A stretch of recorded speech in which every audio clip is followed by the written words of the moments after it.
Hello and Happy New Year. My name is Ralph Supa, President and General Manager for the Canadian Institute of Plumbing and Heating.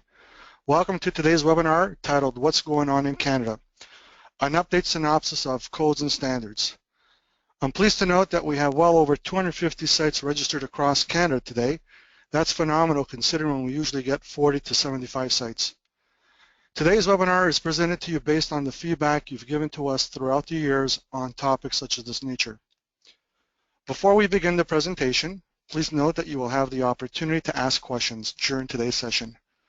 You can do this either by typing your question directly into the question box you see in the webinar control panel on the right-hand side of your screen, or you can click the raise hand icon in this panel and we can unmute you, and you can ask your questions directly to our presenters.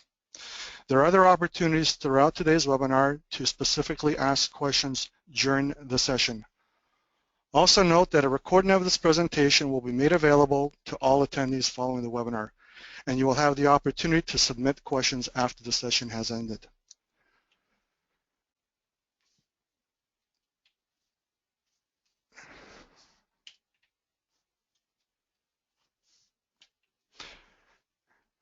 When we move to the next slide concerning the agenda, we have presenters that will focus on key areas. Our presenters today are Sydney Manning, Chief Plumbing and Gas Administrator with Municipal Affairs and Safety Services for the Province of Alberta, and also Chairman of the Canadian Advisory Council on Plumbing. We have Kevin Ernst, General Manager of Oakville Stamping and Bending, OSB, and Chairman of CIPH's Plumbing Industry Advisory Council, and Michelle Girard, Vice President of the Standards Council of Canada. We've assembled these group of individuals because they provide a lot of knowledge and talent, and specifically on these key topics.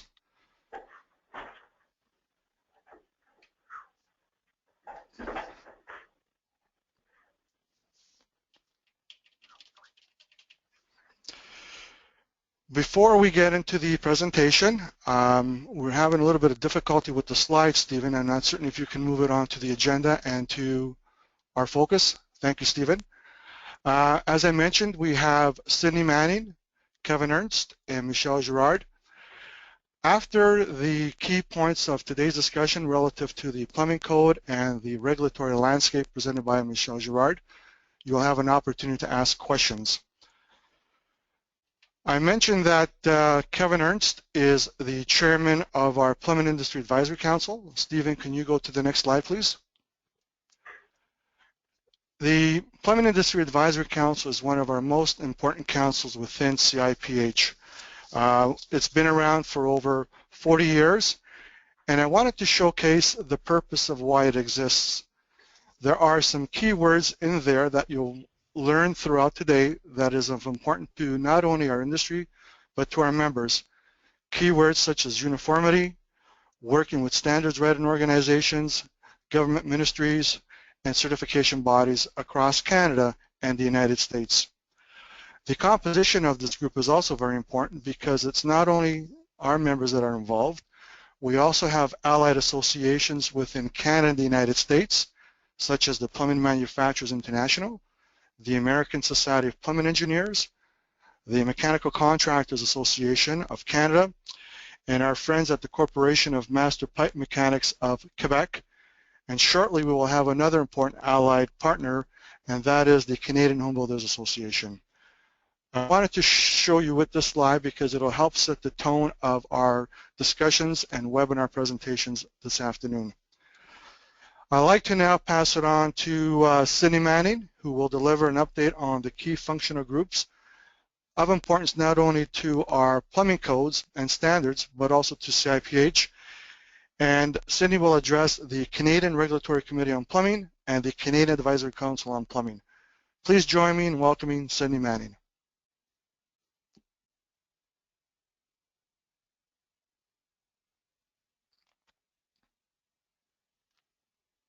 Thank you very much, Ralph. I really appreciate that invitation. I'm now going to deal with the technology myself to see how we can move to the next slide as well. So I may look to look to the group to assist us. So thank you very much for that. So as Ralph started to talk about the Plumbing Industry Advisory Council, that makes up a representative component of the plumbing industry that's essential to continuing to support the Canadian safety system. So I've got a couple of slides up here. And the first one here with the Canadian Regulatory Committee for Plumbing is also the a partner association from the Industry Advisory Council that's made up of regulators from every province and territory in Canada. And we have some active roles in engaging the regulators and the authorities having jurisdiction in the safety system. So as we move through the process of code development, of interpretation, evaluation, often guidance for the industry, this body gives us an opportunity to play an active role. There's also an introduction of what's called the Regulatory Authority Advisory Body, and we don't want to get into too many acronyms today, but that RAB is also how this industry and this group becomes associated through the Standards Council of Canada and actively engaged in evaluating, balloting, and accepting into the Canadian market products that are either managed by these other acronyms that we have in the slide. So ORDs and TILs are other recognized documents and technical information letters. And all of these continuing discussions here are about how we're weighing in on providing for consistency and harmonization across Canada. And through this group, with the support of the Canadian Institute of Plumbing and Heating, as well as when we move forward here shortly, the other committees and partners within this safety system, we're able to recognize some of our activities and be a single point for partners to engage requirements to participate in the Canadian safety system. This is examples such as accreditation through the Standards Council of Canada relies upon the partnership with the local authorities to be able to make sure, is this something Canada wants, and is this something Canada needs, and how are we going to manage that? And it all keeps coming back to the consistency, harmonization, timely code adoption, and other things we're going to be talking about as we go around this introduction with plumbing codes. So if I could, I will ask you to assist me with the next slide again, please. And thank you for that. So we have the Canadian Advisory Council on Plumbing. This CACP is the overarching umbrella of the regulatory manufacturers, independents, certification bodies, all of these groups that participate in this industry, and certainly not missing out the Plumbing Industry Advisory Council. This is an opportunity to continue to recognize a single point for being able to evaluate, interpret, and give guidance throughout Canada in the effort of trying to be able to provide an appropriate guidance and appropriate level of codes and standardization to ensure that the industry stays healthy and successful. So again, having had a look at these slides, we've introduced a couple more. So we'll move to the next slide.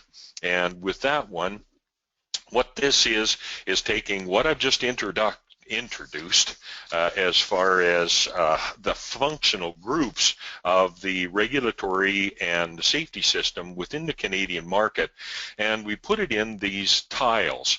So when we start looking at the public need that's ultimately around identifying development of codes and standards, did something go wrong? Did somebody get hurt? Or is there new technologies and needs identified in the industry? All of these things flow through the general system in developing standards that certification bodies can use, identifying codes that are able to address installation and reference of these standards, all the way through to items such as timely code adoption, and I'll keep using the keywords about harmonization, about consistency, about the ability for us to ensure a safe, sustainable industry. And ultimately, this leads to enforcement and provincial regulations.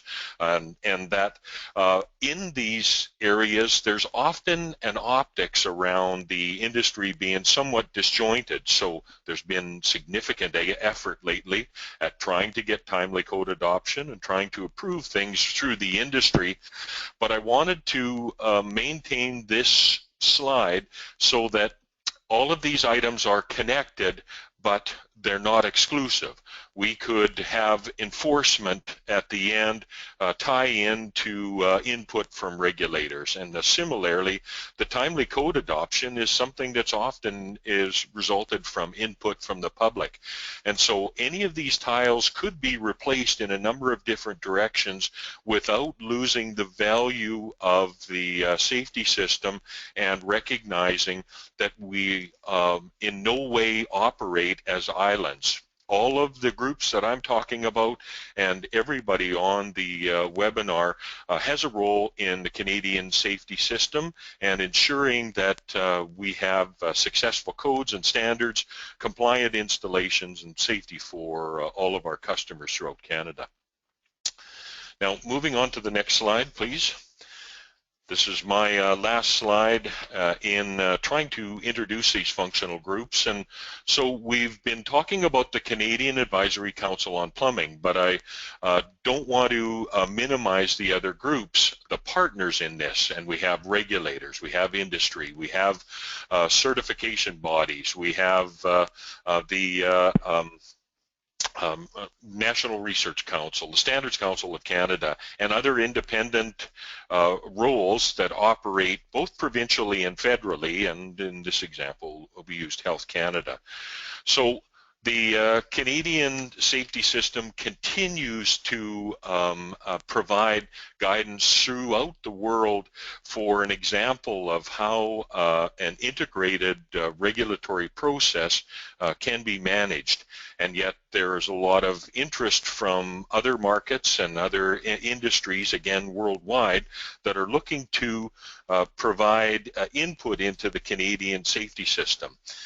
We're very proud of our process and how we address the confidence in products that we can identify certification and approval and compliance within codes that are respected around the world.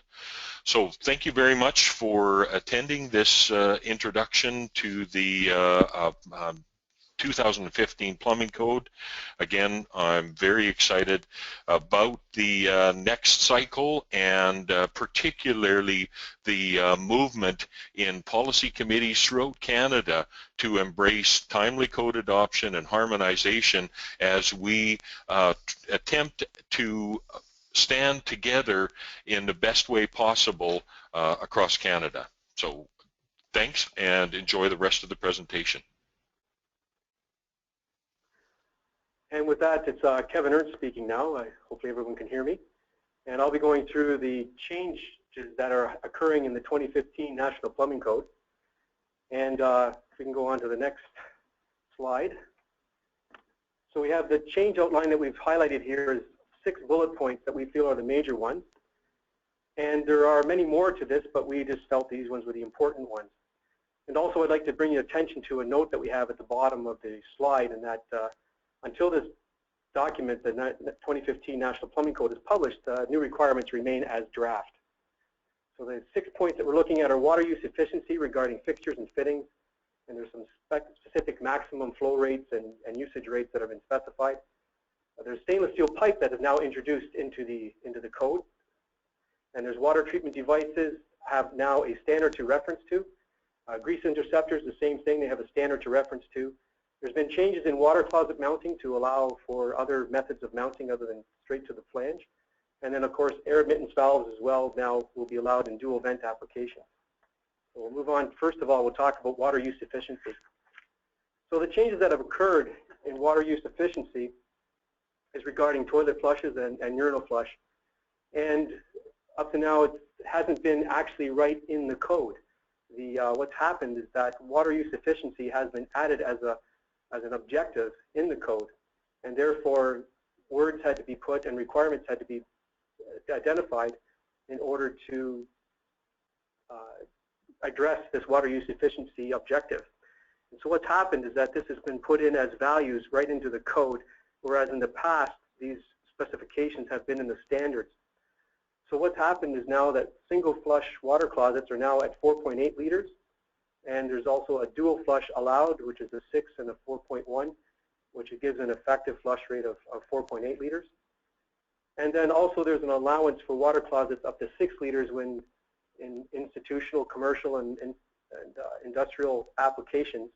And in addition to that, a single flush water closet in a residential retrofit 6-liter flush has also been allowed, and that's in situations where the installation may not be good for a 4-liter or 4.8-liter flush, and that could be to do with drain line carry. So we can go on to the next slide. And the other thing that has been added into the code is the maximum water flow rates for certain supply fittings. And so we're looking at lavatory supply fittings in the private or residential aspect are down to 5.7, and in the past they were 8.3 liters per minute. From the public's perspective, that's still at 1.9 liters. There's no change there. In the case of a kitchen as well, it's still 8.3 liters. And the other change, though, is in shower heads, and that's going from 9.5 liters down to 7.6 liters. And once again, these changes are considered as draft until the document's published. Now, there's some other things to mention with regards to these flow rates, and that is it'll be important to match up your automatic compensating valve when you're serving an individual shower head. And so the valve must match up to the shower head it serves. And that's in order to prevent a sudden change in temperature caused by an improperly matched compensating valve, because a sudden change in temperature could cause the shower's user to abruptly move away from the water stream, which could lead to an injury or a fall. Allow me to page to my notes. So it's important to note that these new requirements do not apply, and just to finish off on the water use efficiency, they don't apply to lavatories and healthcare facilities, emergency eye washes, or emergency showers, since these applications are often required to have higher flow rates to serve their intended purpose. I'd like to go on to the next slide where we'll talk about the next change, major change in the code. And that is to do with stainless steel pipe. So stainless steel pipe has been added to the code due to more and more demand. Having it in the code now provides a framework for requirements by the way of standards and certification, and it will help limit enforcement issues. The pipe and components must conform to the applicable ASTM and ASME standards.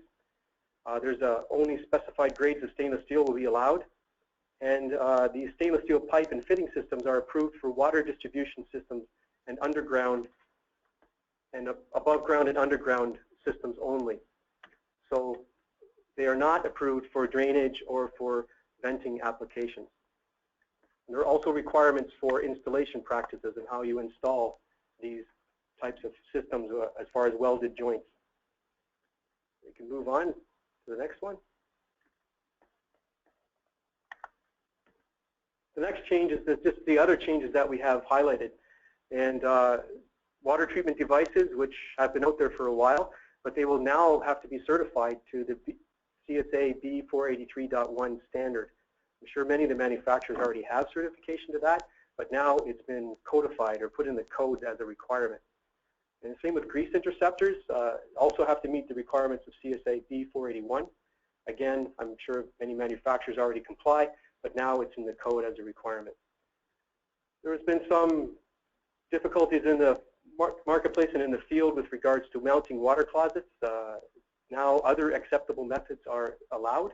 In other words, when the toilet is not held directly to the flange.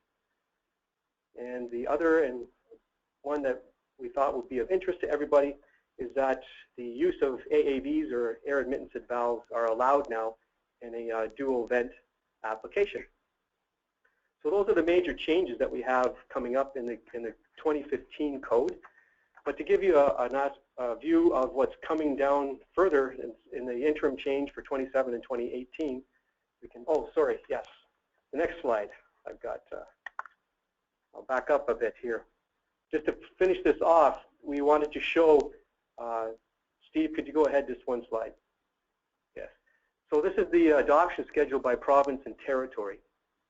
And this is our best information we have as to date. You can read through how different jurisdictions are planning on different timelines as far as when they will adopt the 2015 code. In some instances, we don't even know if they when they will.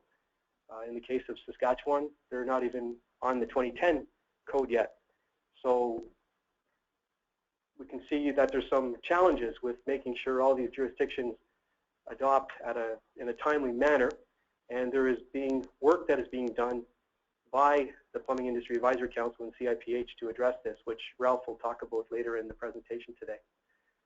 So this chart is actually available on the CIPH website as well. And as well, there's some more details surrounding these code changes also available on the CIPH website. And if you can't find it, you can surely contact somebody here at CIPH, and I'm sure they'll put you or give you direction as to where you can find it or send it to you. So that, once again, concludes the changes to the code that are coming up for 2015. And if we can go ahead now to the next slide. This is the future work that's happening in code, and which will probably happen come the interim change for 2017-2018.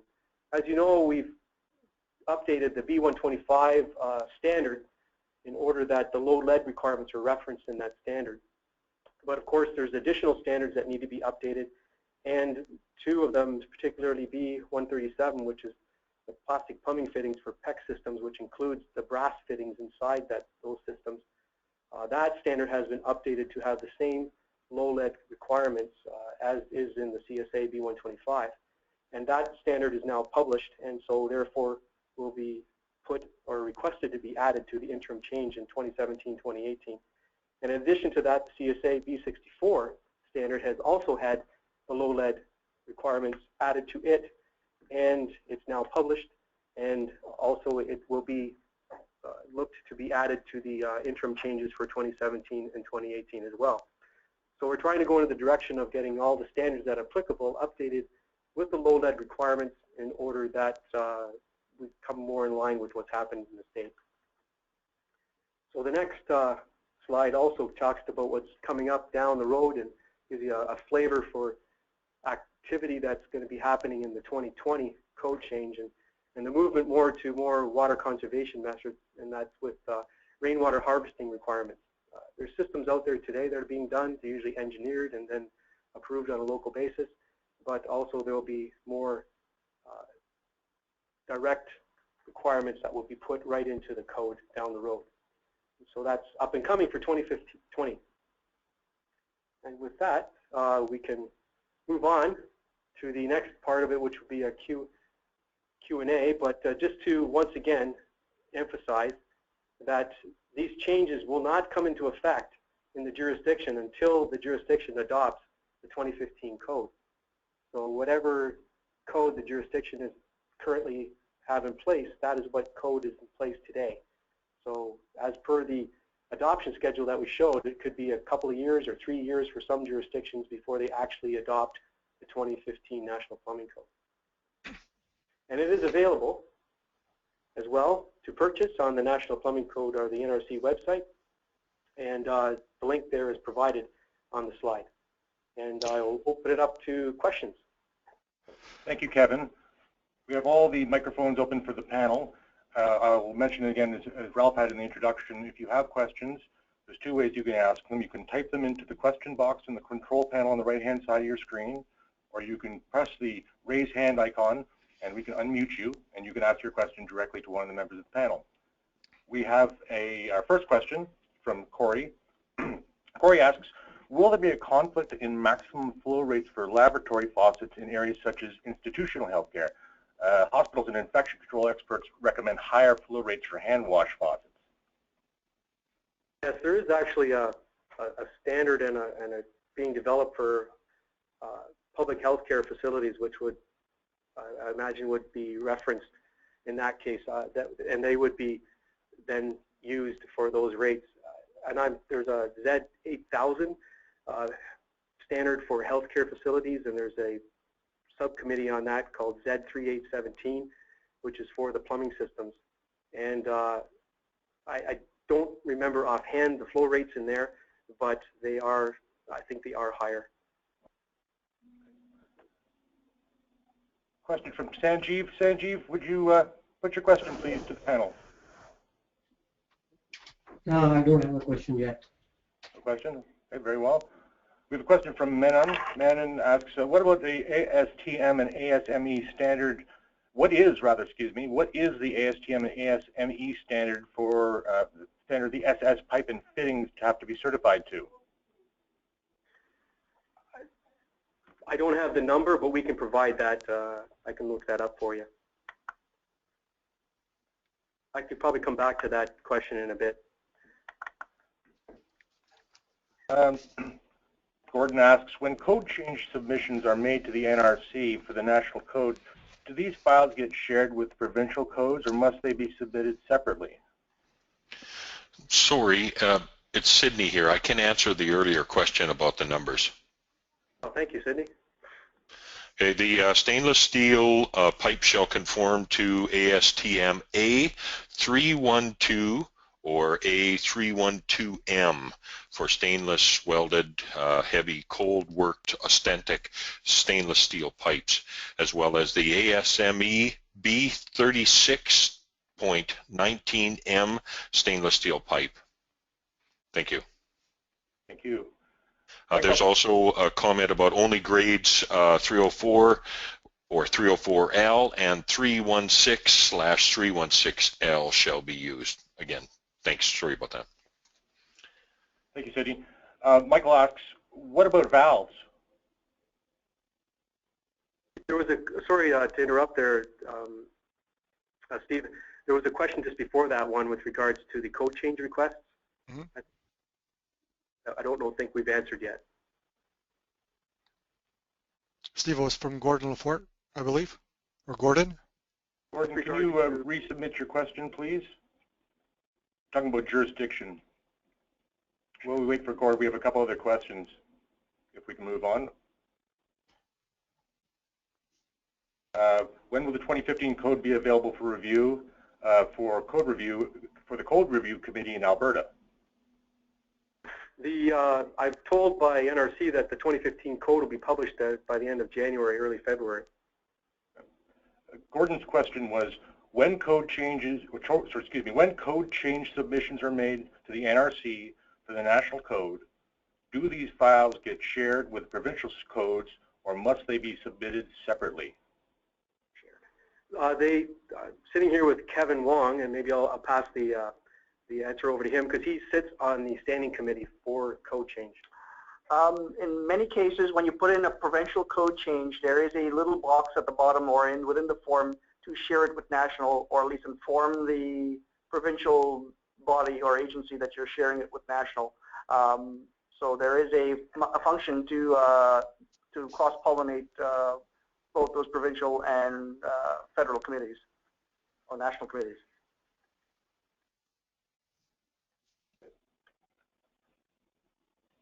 And we had the question from Michael about what about valves? Can you be more specific with regards to valves? Michael, if you could clarify what your question is specific to valves. In the meantime, a question from Mark. Is there a bulletin regarding the CSA B125.3 or B125.1 for valves larger than 2 inches? We're seeing confusion among customers where they're expecting all valves to have NSF or CSA B125.3, etc. Yes, there is some problems there. Right now, the CSA B125.3 standard, which is the standard that covers off those valves, does not cover any valves over 1 inch. There is some work being done at the committee level to address this, There are some other standards, ASME standards, that are also out there for valves up to 2-inch. They're more to do with ball valves. However, there has been a project taken out at the committee level in order to address the need for a requirement for valves that are over 1 inch. There is not a way to, there's not a standard as far as a CSA standard goes to certify to for valves that are over 1 inch. Question from John.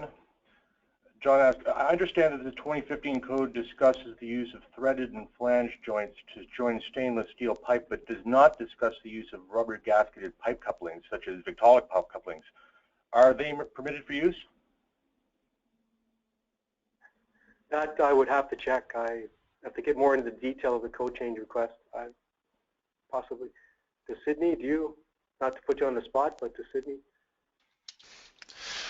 Again, without quoting the discussion that's happened, that those type of mechanical joining systems would not be excluded, that there are ways of ensuring that they meet the intent of the new code change. Thank you. Thank you. Michael tells me we've answered his question on valves. So moving on, we have a question from another Michael. Asks, generally, why did jurisdictions not immediately adopt codes when they're released? Well, I think I'm going to pass that one to Sydney. It's Kevin. Okay, thank you. The authority of the provinces, and this goes back to almost back to the Canada Act, and that federal authority that's distributed to provinces that in turn distribute authority to municipalities, and we complicate it with things like charter and etc., stem from a long history of how the authority has been interpreted. So every province historically has been able to interpret their ability to adopt codes and enforce under their respective authorities provincially. And so most authorities do this through an order in cabinet, and the process for reviewing a code, developing a package, and taking it to the respective cabinet in the province is greatly varied. You add to that some jurisdictions have plumbing under health, some have it under safety authority, and different provinces' approach to public and privatization of these things has ended up with a Canada-wide issue where every jurisdiction adopts the codes a little differently, and the time that they're adopted in becomes very different. This has become under the scrutiny of this automatic or timely code adoption process, and there's a great deal of pressure, even globally, coming to Canada saying you can no longer do that. Be timely, be harmonized, and that also too, the ability for one province to amend a code over another is also coming under that scrutiny. Ultimately, provinces are going to be greatly challenged if they amend the code and say different than others, then they're going to be subject to that same scrutiny. Why is your province or your people special than the rest of Canada? The rest of Canada can use this code. Why are you? And it doesn't mean that we can't do things differently, but there's a real push in Canada to finally start streamlining some of this and moving to automatic code adoption. I'm very fortunate being in Alberta. We've actually placed it in our act, and this current code, it will be the last one formally adopted through cabinet and through this long process, and it'll be replaced by an automatic code adoption where the code will be adopted within 12 months from the date of publication. So we do have some provinces that automatically adopt it when it's published, and we have some that do not publish it at all because they don't have the resources or the ability to consider the implication for the size of the market that they're catering to. So That's just an overview. There's way more other things that are going to play into affecting this code adoption process. But at least that's an introduction to the question, and there is some very good events happening Canada-wide that are attempting to do away with this erratic code adoption process. So thank you. Thank you, Sidney. In the interest of timing here, we do have other questions. We're going to move on to the next portion of the webinar, and we'll save these questions for the Q&A at the session at the end of the webinar. So we'll move on to Ralph Supa. So good afternoon again, everybody. The main focus content of my short presentation now is a focus outlook on two key items that have come up already, specifically automatic code adoption and the item of more inspectors and inspections. Steve, can you move on to the next slide, please? I wanted to show this slide again because I think it is very important and I think shows the frustration that many of our industry have, in particularly manufacturers, engineers, designers, specifiers, and wholesale distributors in terms of making sure your inventory and stocking product that meets applicable standards. There is a desire right now nationally for harmonization. The National Code Development desires to keep pace with emerging challenges, and CIPH strongly believes in progressive, harmonized, modern model codes. There's an issue that we all face as well. We have individual jurisdictions attempting to introduce their own regulations to fill the void and their policy needs. CIPH has been active in this regards on a number of fronts, specifically when it deals with water and energy efficiency requirements. It's an ongoing battle and it's frustrating when you're dealing with province to province. But again, if we can get some national harmonization in place, I think this will alleviate some of the fragmentation and some of the timelines that we are seeing here provincially. We also believe that renewing the focus on agreement on internal trade is a priority, and it is a priority for Industry Canada today, and it's also important in an effort to reduce provincial barriers. There are negative effects of fragmented policies. For example, we have uneven application of enforcement rules, particularly when we try to work with our friends like Sidney Manning and his cohorts across the country. It gets even more difficult when municipalities create their own bylaws and inspectors have a challenge trying to enforce and inspect requirements from municipality to municipality when provincial issues are even more difficult. We see reduced competitiveness and barriers to innovation for manufacturers and suppliers. The patchwork of regulation results in confusion and limits the choice in the marketplace. Supply chain issues, inventory, planning, construction delays, and added costs. The next slide, Stephen. Going back to Sidney's slide, we believe this is a catalyst to moving forward in a collaborative way. There is a desire and an appetite between industry and government to work together. It is very collaborative. There's transparency and accountability to work together to make things done. And we believe moving forward there is a solution. And Steve, the next slide. The next slide is automatic adoption of the National Plumbing Code. And what do we mean by that? When the National Plumbing Code is published, and it's published every 5 years, our intent is to encourage all the provinces and territories to adopt it within a timely manner. That timely manner can be 12 to 14 months. We'd have to consult with the provinces and industry to determine what that timeline is.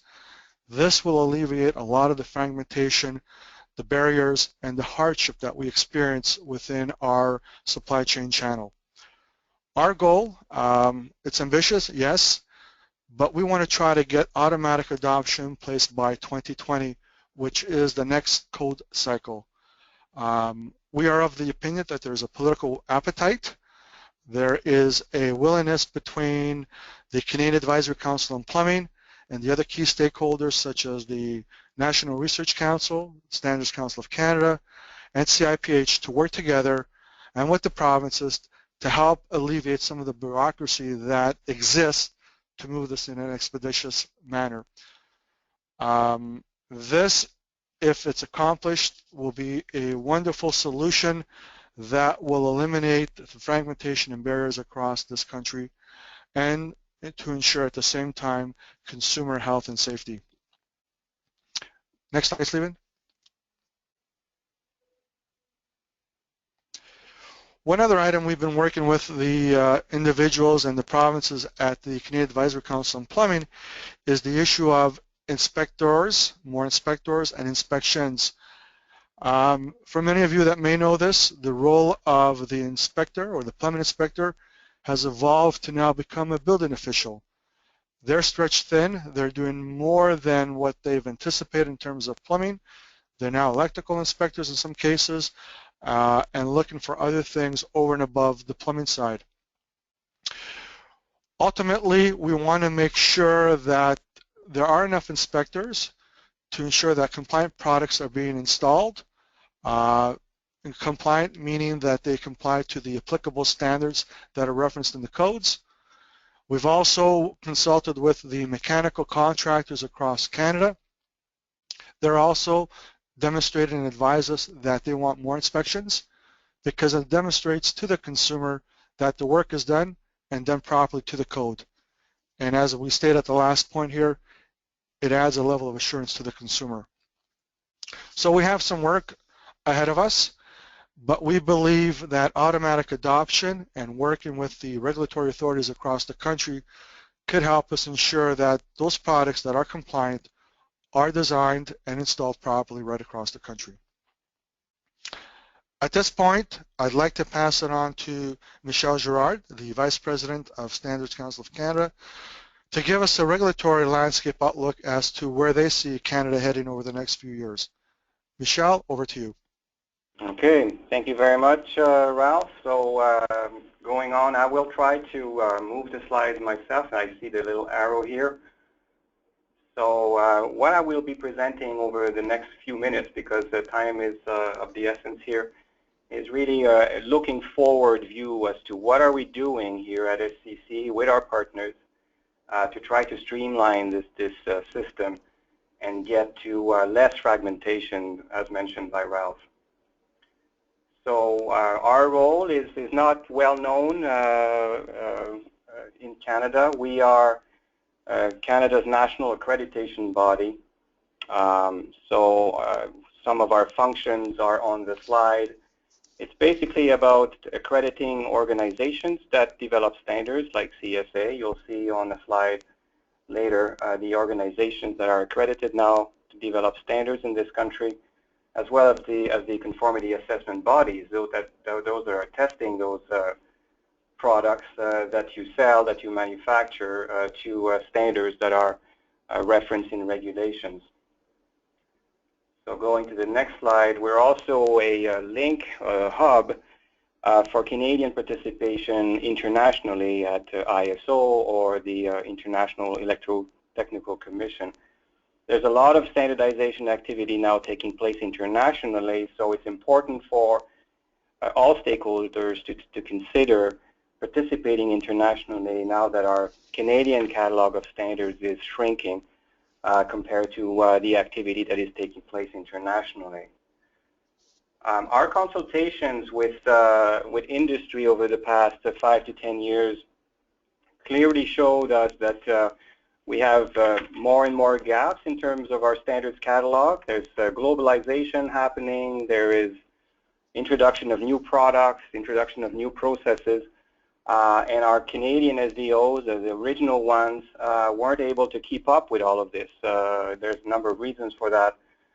So what we've done at SCC over the past 4 to 5 years was to allow new organizations or organizations from other countries that are active in Canada to come in and be accredited in Canada. So on the top of this slide, you see the traditional 4 ones that have been active in the country for decades. So CSA being the largest one with ULC standards.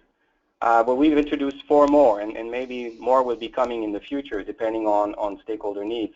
So ASTM we've heard about ASTM earlier in this webcast.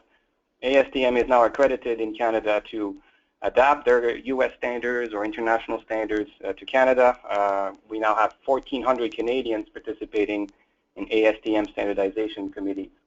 AHRI, for those dealing with the heating and refrigeration issues, members, we now have AHRI accredited in Canada, and they're going to be focusing a lot on Canada-US joint standards. We're very pleased to have them now on board, along with UL and NSF for water issues.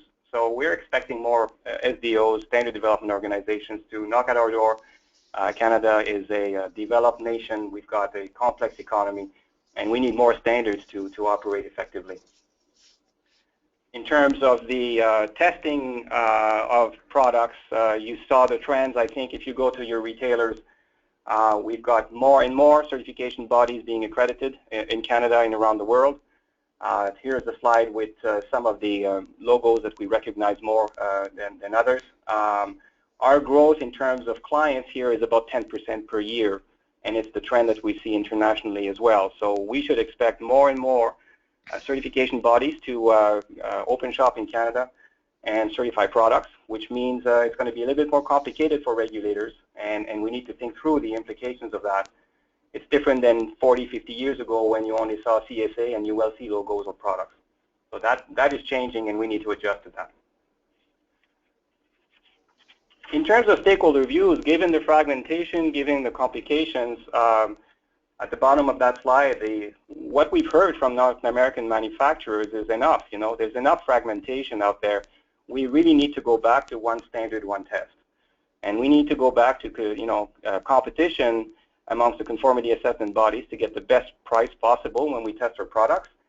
And can governments please look at your standards and regulations, and let's align them so that we can get to this one standard, one test, and make North America more competitive. But that's not easy to do.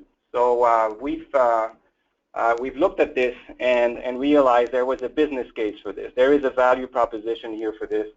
And here are some of the reasons why it's so important for us at SCC and with our partners like CIPH. It's so important for us to make progress on this. Sometimes we see that products here in Canada or even in the US can be rejected, even though the standards they're based on match or even exceed the standards we have here in Canada. So that doesn't make a lot of sense. We need to get through the clutter here and simplify this and make this a little bit more rational. So in order to do this, we've started to test new approaches at SCC. So I'm showing you here some approaches that are taking place between Canada and the US to try to create one standard, one test applications here for new products or for existing products where regulators are on board. So here on the slide, you have a couple of examples. The one I want to draw your attention to is the balloon-type backwater valve, which is a pilot that ULC is driving now. So what we hope to do is to have one standard for that new product, related to your industry, that will be applicable both in Canada and the US. And we would hope that we get one certification mark for this and one test for both jurisdictions. So the companies that will produce those products will have access to a fairly large market to get going, which is a lot better than the current situation. So we're working with our counterparts, which is the American National Standards Institute, in order to make this work. And the approach we want to take goes beyond what was described as harmonization before. We're really looking at the development in the future of joint Canada-US standards. So we would have Canadians and Americans working together in one committee. They would have equal representation in terms of weight. The Canadian process and the US process would be applied. And at the end of the day, we'd have one standard, one document that would apply to both countries. And that would be the way forward in order to go towards this one standard, one test approach. Given that time is of the essence, I'm really going quickly here. Now, it's not enough to go and try to align our standards here in Canada with the US. We also need to work within Canada. So we are very active in supporting the negotiators, provincial and territorial negotiators who are working on the agreement on internal trade. There is a chapter related to standards and regulations, Chapter 5, and what we've proposed to the negotiators is to ensure that the chapter they draft, matches up our requirements, our needs, and that's what we've heard from stakeholders. We'd like to see standards and regulations to be up to date. We'd like them to be aligned between jurisdictions. Obviously, we would like to see standards and codes adopted in a timely fashion, but also being implemented in a consistent way across jurisdictions. This is brotherhood stuff. But if they can't achieve this, then the stick would be, then if you can't do this, then you need to accept test results from other jurisdictions. There needs to be mutual recognition of test results, so we go away from multiple requirements and multiple certification. There are many issues associated with this, but we're going to try to sort them out over time. Our key partner in this, really, as we test those new ideas, is CIPH. CIPH has been active with us over the past 5 to 6 years, so I wanted to thank Ralph and his team, and we're continuing on this work, and hopefully in the next 2 to 3 years we can show some concrete results so that at the end of the day you see less fragmentation, less duplication, and perhaps an easier way to conduct business in Canada. So I'm going to close with that. Thank you, Michel. It's Ralph Supa here again. Sometimes it's not apparent a lot of the work that goes on within this little organization of CIPH. Hopefully you've seen some value and that we do play a key role in the realm of regulations, codes, and standards, and the relationships we've built with some key allies such as CINI and the Canadian Advisory Council on Plumbing and the Standard Council of Canada. We do have some time now that, Stephen, if it's possible, we'd like to open it up for further questions. And let's take this opportunity to ask the panelists any questions they may have moving forward. Okay, thank you, Ralph. Thank you, guys. We do have some questions. A couple are follow-ups to the Kevin Ernst discussion, so we'll dig right into those. Tim asks, does the timeline previously listed take into account the low-lead brass ball valves? There appears to be a lot of confusion in the marketplace about whether these are required in the industry yet or not. Well, Canada took a different approach to the requirements of low lead than the United States. The United States made federal regulation and made it law where everything had to meet that low lead requirement.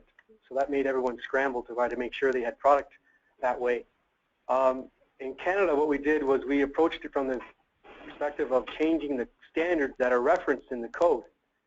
So until the standards that are used to certify the products are changed to have the low lead requirements in them, then the low lead requirement for products is not required in Canada.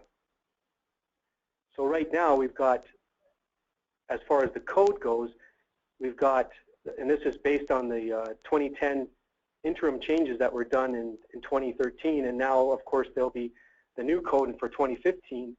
The only ones right now is the B125.1 and the B125.3 standards in Canada. And it's just those products that are referenced in those standards that are required to be low lead as of today.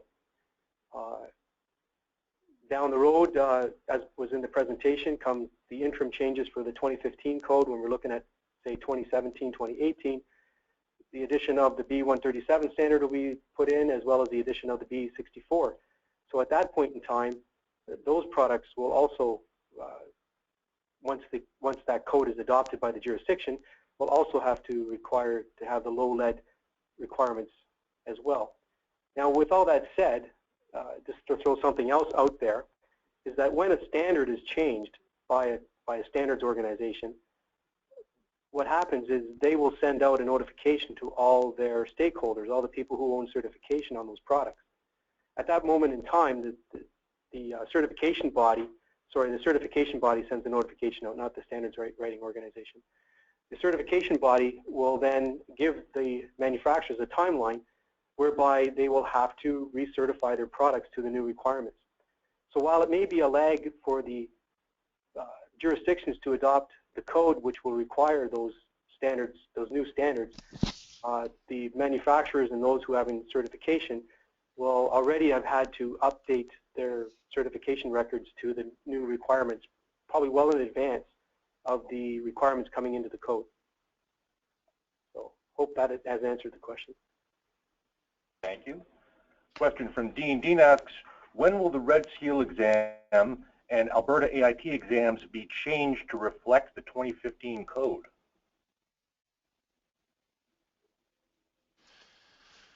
That's Sydney here on that one. Typically, they start working on those exams as soon as they have access to the code.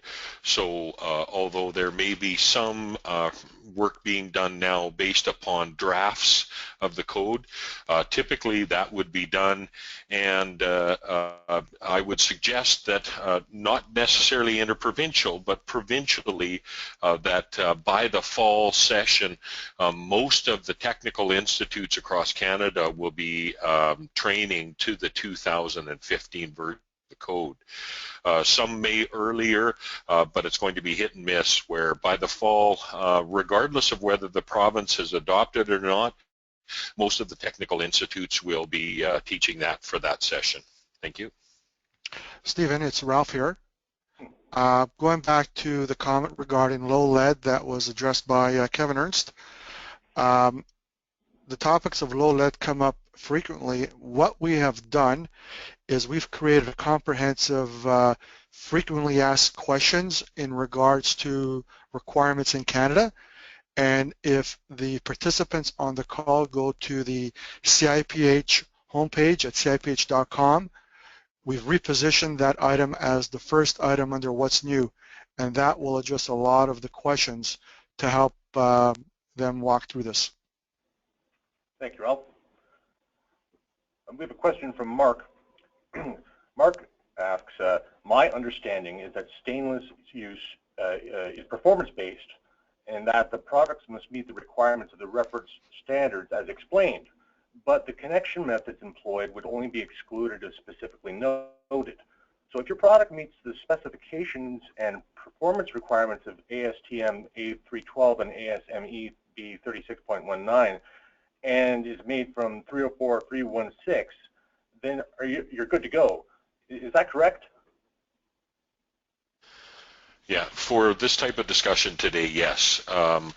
There may be jurisdictions that would approach that differently regarding the interpretation, but I agree. That's what it takes to meet the intent of the clause.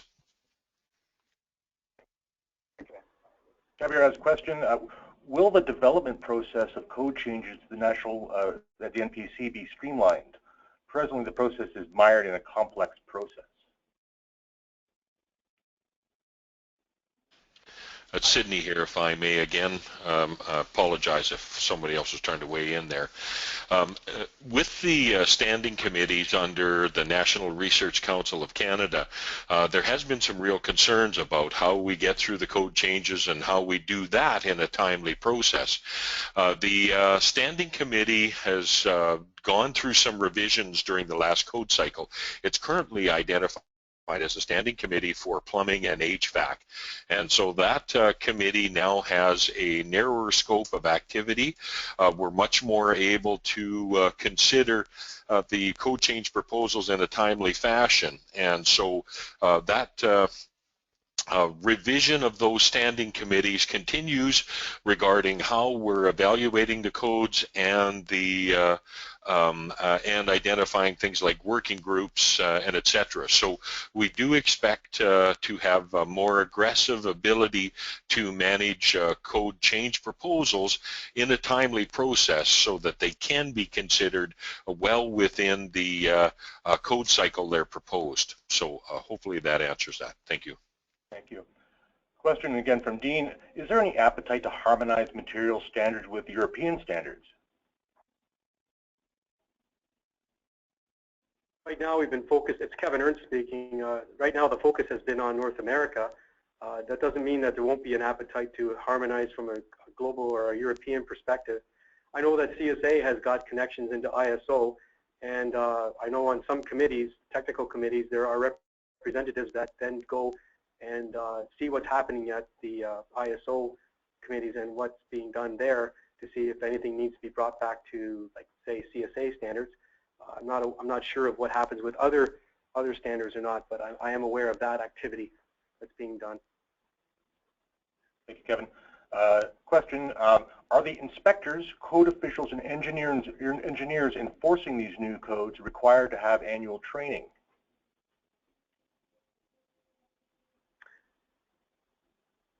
It's Ralph here. NRC does do a lot of training in terms of compliance. In fact, CIPH and CSA have developed a program, I would say about 3-4 years ago, in terms of proper compliance, proper mark identification. So that is in place. There's some work to be done, yes, because of the various jurisdictions in Canada, but the industry, along with the regulators and the code officials in Ottawa, do this. Thank you, Ralph. It's Sydney here as well, if I may. There are jurisdictions that have extensive training regarding updates with their inspectors and safety codes officers. Some of them are very formal, resulting from evidence of examination, and some are relatively informal. But there is typically and a significant process for updating of inspectors. Where the industry really is looking at the challenge is that how do we get the updates to the tradesmen?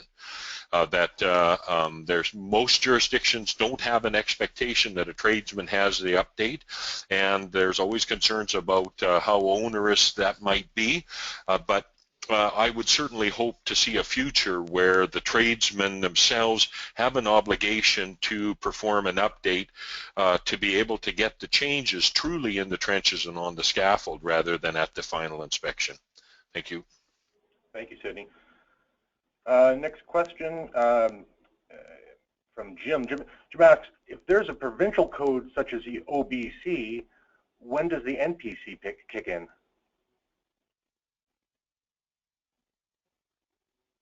Well, once the, this is Kevin Ernst again, once the National Plumbing Code is published, then it's up to the jurisdiction like the province to review that document and adopt it. So that is a cycle. I don't know if we could go back to that adoption schedule, Stephen, slide. And it would show the timeline for Ontario, or at least what they've informed us with. There. So it says that the adoption for the 2015 National Plumbing Code is expected around early 2018. So that gives you a basis for when Ontario would be looking at putting this plumbing code into their Part 7 of the Ontario Building Code. Thank you. Got a two-part question from Kevin. He asks, just to clarify, can a UL-approved product be acceptable for use in Canada even if it does not have a ULC approval? I think that's a question.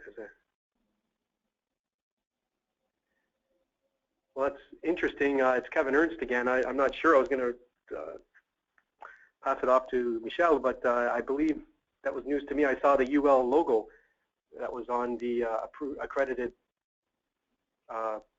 certification bodies, I believe, or was that just an SDO approval, Michelle? Yeah, so you're right. The 8 accredited SDOs are the Standards Development Organizations, and we now have more than 440 different clients who can certify products according to standards. So the question should be, is it certified according to a standard that is recognized by, you know, a provincial, territorial, federal jurisdiction?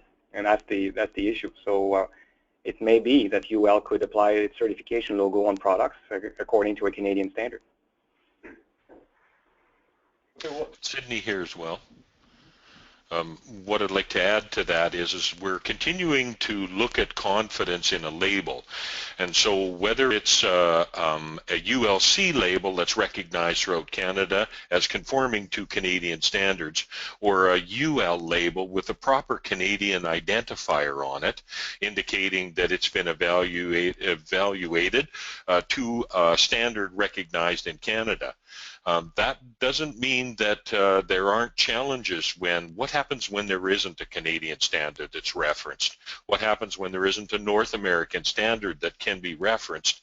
And how each jurisdiction accepts the labeling of those products, and that does create some confusion throughout Canada. So there are abilities for us to see a wide variety of labels. So using ULC and UL as one, there's a number of labels that are appropriate in each jurisdiction, and some jurisdictions may put in their regulations limiting conditions for standards using old standards, or extra conditions identifying new standards, and that does create some inconsistency and some challenges for manufacturers and authorities. So do recognize that this labeling item is a big deal. So good question. Thank you.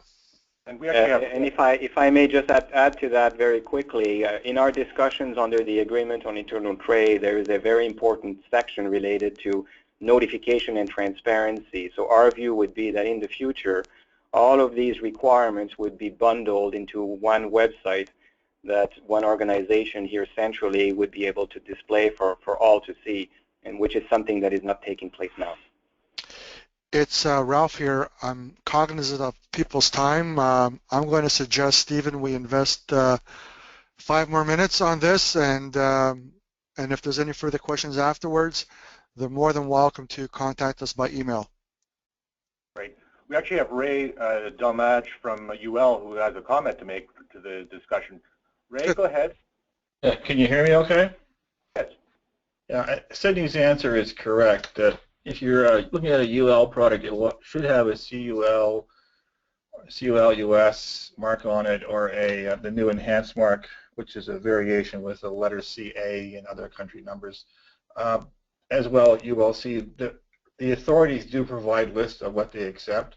There are a few cases, as Sydney noted, where there is no standard, and the authority does have the right, in some cases, to accept marks that are, a UL-approved product because there is no equivalent in Canada.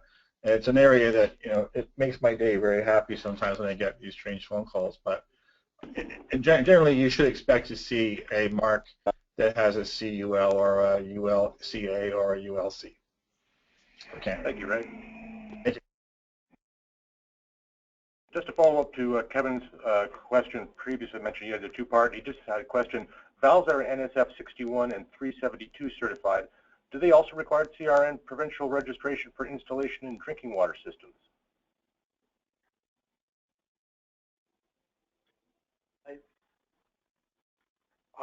It's Kevin Ernst. I can't answer that question right now.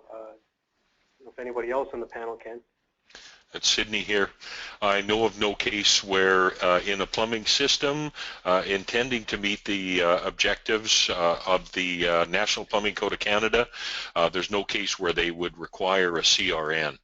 A local authority having jurisdiction may accept a CRN in the absence of others pending a set of conditions. Hopefully that helps. Thank you. Right. Thank you. We do have a couple more questions, but as Ralph had mentioned, in the interest of time, we want to wrap up, and the panel can address your questions after the session is ended. As a close, Stephen, we will conduct a survey after we close today's sessions. We will also ask you for feedback in terms of other topics to consider moving forward.